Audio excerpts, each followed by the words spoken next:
Everyone is swiping their way into a dating frenzy, and there's now more online apps than ever before. But could this scattergun approach to dating actually be decreasing your chances of love? According to Pew Research Center, online dating among young people has nearly tripled in just 2 years, thanks mostly to this little app, Tinder. If you're on the dating scene, Tinder does make your dating life easier. Open up the app, look through millions of photos, swipe right on all the hotties, and boom, you have a date for Tuesday night. Or like right now, just across the road. But good old mathematics has shown that people who use Tinder may actually be making it more difficult to find love. Here's how Tinder may be messing up your love life. Every day on Tinder, there's over 1 billion swipes, resulting in 12 million matches between 50 million users. Tinder does have awesome advantages over traditional dating in that it takes almost no investment of time or effort to screen through hundreds of potential partners. Try screening hundreds of people in the real world. Trust me, it takes ages and a lot of alcohol. But that low initial investment and abundance of choice can make us see dating differently.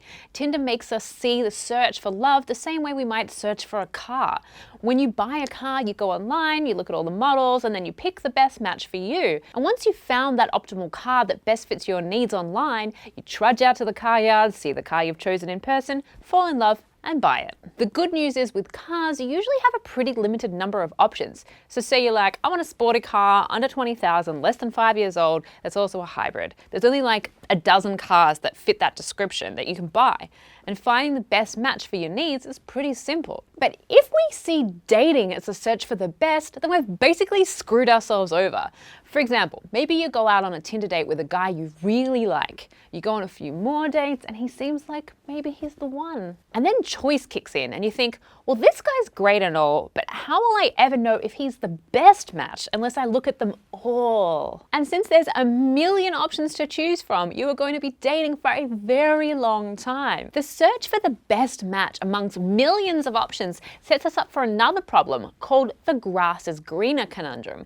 Basically, when we find a good match, instead of ending the search, settling down and making babies, we try and keep the good match around while simultaneously being on the lookout for better options. Hedging our bets in this way is a seriously bad idea.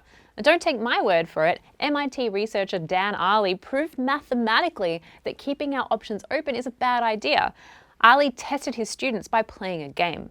The students were put in front of a computer and asked to click on their choice of 3 doors, doors A, B, or C. For each click, they would get a different amount of money.